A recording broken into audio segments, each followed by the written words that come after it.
এই পার্সেলটা আমি অর্ডার করেছিলাম, কিন্তু যেহেতু আমার ফ্রিজটা কাঁচের, পার্সেলটা লাগছিল না।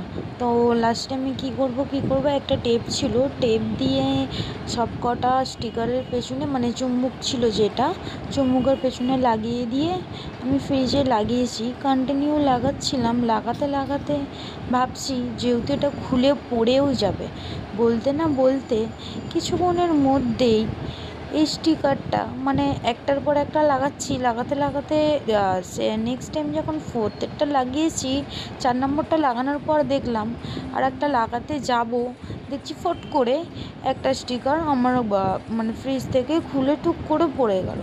আমার মনটা তখন খুবই খারাপ হয়ে গেল। তখনই আমি ভাবছি যে আমি কেন যে এটা অর্ডার করলাম। ঠিক আছে, অর্ডার তো করে নিয়েছি যখন, তো জিনিসটা তো আমাকে লাগিয়ে রাখতেই হবে। লাস্টে কী করব, ফ্রিজের সাইডে লোহা জাতীয় জিনিস ছিল, ওটার সাথে জয়েন্ট করে আমি ফ্রিজের সাইডেই লাগিয়ে রেখেছি। এটা স্টিকারটা কিছু দিনের জন্য ছিল, তারপরই এই স্টিকারটা চলে গেছে। দেখো কীরকম লাগছে, তোমরা সবাই কমেন্টে জানাও।